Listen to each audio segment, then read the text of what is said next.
দিয়া নহব উচ্ছেদিত এৰিব লাগিব শিবিৰ ইতিমধ্যে জাননী জাৰি কৰা হৈছে মাত্ৰ 15 দিনৰ সময়সীমা বান্ধি দিয়া হৈছে 15 দিনৰ ভিতৰত উচ্ছেদিত শিবিৰ ত্যাগ কৰিব লাগিব শিবিৰ এৰি দিব লাগিব অন্যথা ব্যৱস্থা গ্ৰহণ কৰা হ'ব আনফালে শিবিৰত যিসকল উচ্ছেদিত আছে যিসকল বেদখলকাৰী আছে কান্দোনত ভাগি পৰিছে যে আমি এতিয়া কলৈ যাওঁ আমাক উচ্ছেদ কৰা হ'ল তাৰ পিছত আমি শিবিৰত আশ্ৰয় লৈ আছো এতিয়া আকৌ আমাক জাননী জাৰি কৰিছে যে 15 দিনৰ ভিতৰত আমি এতিয়া এই ভূমি এৰিব লাগিব আমি শিবিৰ এৰিব লাগিব তেনেহলে আমি কলৈ যাম আমাৰ কথা কোনে চিন্তা কৰিব মুখ্যমন্ত্ৰী ডাঙৰীয়া আমাৰ কথা কিয় এবাৰলেও ভবা নাই এই মুহূৰ্তলৈ অহাৰ চেষ্টা কৰিছো সবিশেষ তথ্য কান্দি এতিয়া কাতৰ আহ্বান জনাইছে মুখ্যমন্ত্ৰী ডক্টৰ হিমন্ত বিশ্ব শৰ্মাক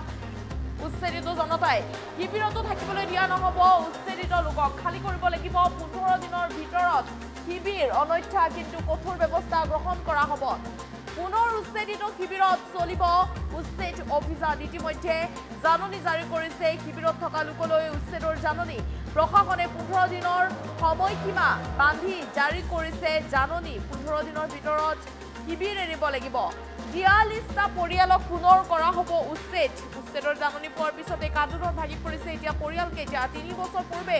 লখিমপুৰত ৪৩টা পৰিয়ালক কৰা হৈছিল উচ্ছেদৰ পিছতে একাংশ লোকক প্ৰশাসনে শিবিৰত থকাৰ বাবে অনুমতি দিছিল আৰু তেওঁলোকক আশ্বাস দিছিল যে ভূমি শীঘ্ৰে প্ৰদান কৰা হ'ব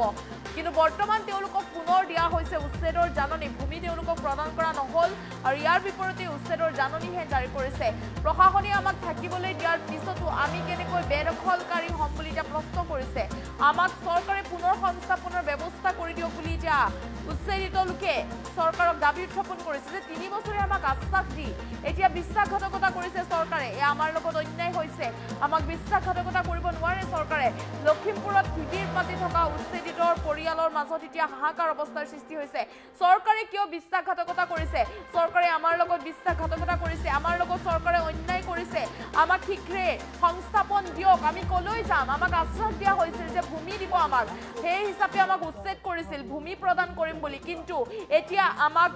আমাৰ লগত বিশ্বাসঘাতকতা কৰিছে চৰকাৰে আমাক ভূমি প্ৰদান নকৰিলে পুনৰ আমাক উচ্ছেদৰ জাননী জাৰি কৰিছে উচ্ছেদ কৰাৰ পিছত আমি শিবিৰত আছিলো কিন্তু শিবিৰত থাকোতেও শিবিৰৰ পৰাও আমাক উচ্ছেদ কৰা হ'ব বুলি কৈছে আমি শিবিৰ এৰিব লাগিব বুলি ইতিমধ্যে জাননী জাৰি কৰিছে 15 দিনৰ সময়সীমা বান্ধি দিছে তেন্তে আমি এতিয়া হঠাৎ কলৈ যাম আমি ক'ত আশ্ৰয় লম প্ৰশাসনে 15 দিনৰ ভিতৰত আমাক উচ্ছেদ চলোৱা হ'ব বুলি ইতিমধ্যে জাৰি কৰিছে জাননী এয়া শুনক উচ্ছেদিতৰ মুখেৰে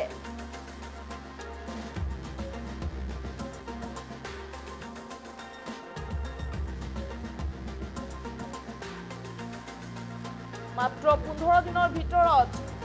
শিবিৰ খালি কৰাৰ বাবে যেহেতু জাননী জাৰি কৰিছে তাৰ পিছত এতিয়া উচ্ছেদিত পৰিয়ালৰ মাজত হাহাকাৰ অৱস্থাৰ সৃষ্টি হৈছে শিবিৰতো থাকিবলৈ দিয়া নহব উচ্ছেদিত 15 দিনৰ ভিতৰত খালি কৰিব লাগিব শিবিৰ অন্যথা কিন্তু কঠোৰ ব্যৱস্থা গ্ৰহণ কৰা হ'ব তেওঁলোকে কৈছে উচ্ছেদিতই কৈছে যে চৰকাৰে আমাৰ লগত বিশ্বাসঘাতকতা কৰিছে আমাৰ লগত অন্যায় কৰিছে মুছলমান হোৱাৰ বাবে আমাক বিশ্বাসঘাতকতা কৰিছে চৰকাৰে ভূমি প্ৰদান কৰিম বুলি আমাক আশ্বাস দিছিল ভূমি প্ৰদান কৰিম বুলি আমাক উচ্ছেদ কৰিছিল এতিয়া আমাক ভূমি প্ৰদান নকৰিলে পুনৰ উচ্ছেদৰ জাননীহে দিছে আমি কলৈ যাম আমি ক'ত আশ্ৰয় লম আমাৰ ব্যৱস্থা কৰি দিয়ক আমাৰ সংস্থাপন দিয়ক আমাৰ কণ ল'ৰা ছোৱালী আছে ঘৰত আমাৰ বৃদ্ধ পিতৃ মাতৃ আছে ৰোগীয়া পিতৃ মাতৃ আছে আমাৰ ঘৰত আমি হঠাৎ কেনেকৈ আমাৰ ঠিকনা সলনি কৰোঁ হঠাৎ আমি কলৈ যাওঁ এনেদৰে এতিয়া কান্দোনত ভাগি পৰিছে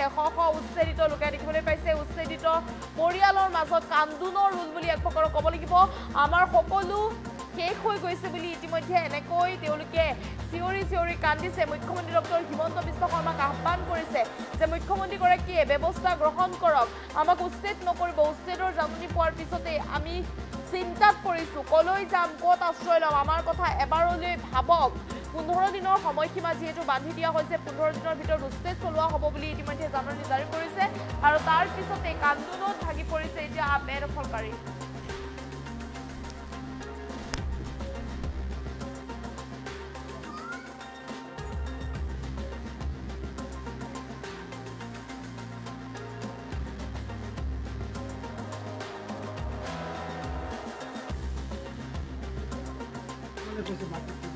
আমাক কিমান দিন 3 বছৰমান গুচি গ'ল 3 বছৰ গুচি যোৱাৰ পিছত ফটকে আজি নোটিছটো দি দিলে বানপানী সময়ত সেই বানপানী সময়ত আহিলে এতিয়া আমি যাম ক'ত আৰু ল'ৰা বাচ্চা পঢ়াবলৈ সুবিধা নাই কিবা বা আমি ক'ৰবাত যাবলৈ জাগা নাই উপায় নাই কৰি গ'লে কিন্তু আমি কৈ আছোঁ যদি ছাৰে উপায় কৰে তেতিয়াহ'লে কৰক আৰু নহ'লে বলডজাৰ দি একদম ডাইৰেক্ট আমাক ক'ব নালাগে মানে কৈছে মাটি দিব বুলি আমাক কিমান দিন 3 বছৰমান গুচি গ'ল যেতিয়া অবজেকশ্যন হৈছিলে তেতিয়া আমাক কৈছিলে যে তোমালোকে গুচি আহা এইটো মাটিটো দিছোঁ এই মাটিটো তোমালোকে বহি যোৱা তেতিয়া আমি ইয়াতে অবজেকশ্যন কৰা নাই আমি নিজে নিজে ইয়াত বহি গ'লোঁ এতিয়া প্ৰশাসন আহিছিলে এই DC ছাৰ আহিছিলে গামবুঢ়া আহিছিলে চবেই মানে ইয়াত বহাইছিলে আমাক তেতিয়া কৈছে তোমালোকে ইয়াত বহা তোমালোকে কিবা সমৰ্থন পাবা তেতিয়া আমি বহি গ'লোঁ বহি যোৱাৰ পিছত আজি 3 বছৰ হৈ গ'ল 3 বছৰ যোৱাৰ পিছত মানে কৈ আছে গামবুঢ়া কৈ আছে এইফালে কৈ আছে যে মাটি দিব বুলি তেতিয়া আমি সেইটো আঘাত বহি আছোঁ বহি থকাৰ পিছত তেতিয়া ফটকে এই কিবা নোটিছটো জাৰি কৰি দিলে আমাৰ যেতিয়া কৈছিলে তেতিয়া গামবুঢ়া কৈছে যে ঠিক আছে আমি ওপৰত চাই আছোঁ তোমালোকে একো কৰিব নালাগে তোমালোকে আমি চাই আছোঁ ওপৰত কিবা কৰিব লাগে আমি কৰিম তেতিয়াতো আমি বহি আছোঁ আমি এইবিলাক নাজানোই এপ্লাই কৰাৰ কিবা কথা কোৱা নাই আমাৰ লগত গামবুঢ়াও কোৱা নাই বা বেলেগ মানুহও কোৱা নাই তেতিয়া আমি এনেকৈ বহি আছোঁ গামবুঢ়াই কি কৰে সেইটো আমি চাইখিনি বহি আছোঁ তেতিয়া ইমান দিন গুচি গ'ল এনেকৈ কৰি গুচি গ'ল গুচি যোৱাৰ পিছত তেতিয়া ফটকে নোটিছটো দি দিলে কৰা নাই আমি একবাৰো কৰা নাই এই নোটিছটো অহাৰ পিছত আমি DC ছাৰৰ ওচৰত গৈছিলোঁ তেতিয়া DC ছাৰে কৈছে এতিয়া নোটিছ হৈ গ'লে এতিয়া আমি কিবা কৰিব নোৱাৰোঁ তোমালোকে চাৰ্কুলত যোৱা তেতিয়া আমি চাৰ্কুলত গৈছোঁ চাৰ্কুলত গৈছে এইটো মই ক'ব নোৱাৰোঁ তোমালোকে লেঞ্জাৰ অফিচত যোৱা লেঞ্জাৰে কাগজখন দিছে লেঞ্জাৰে কি কৰে কৰিব ডিফু লেঞ্জাৰে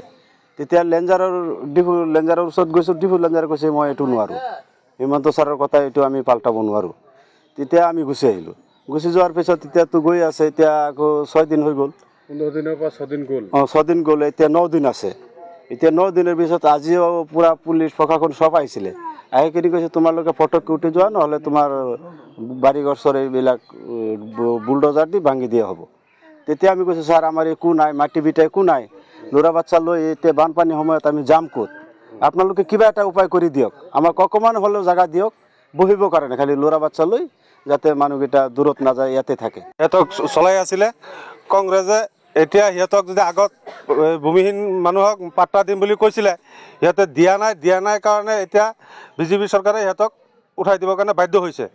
আগত কংগ্ৰেছ চৰকাৰে যদি দি থাকিলেহেঁতেন পাট্টাটো দিলে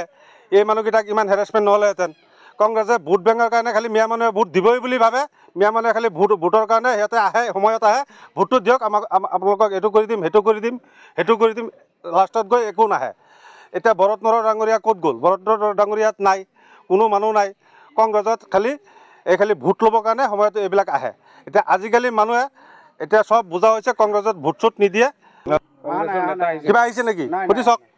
সিহঁতক চলাই আছিলে কংগ্ৰেছে এতিয়া সিহঁতক যদি আগত ভূমিহীন মানুহক পাট্টা দিম বুলি কৈছিলে সিহঁতে দিয়া নাই কাৰণে এতিয়া BJP চৰকাৰে সিহঁতক উঠাই দিবৰ কাৰণে বাধ্য হৈছে আগত কংগ্ৰেছ চৰকাৰে যদি দি থাকিলেহেঁতেন পাট্টাটো দিলে এই মানুহকেইটাক ইমান হেৰাছমেণ্ট নহ'লেহেঁতেন কংগ্ৰেছে ভোট বেংকৰ কাৰণে খালি মিয়া মানুহে ভোট দিবই বুলি ভাবে মিয়া মানুহে খালি ভোটৰ কাৰণে সিহঁতে আহে সময়ত আহে ভোটটো দিয়ক আপোনালোক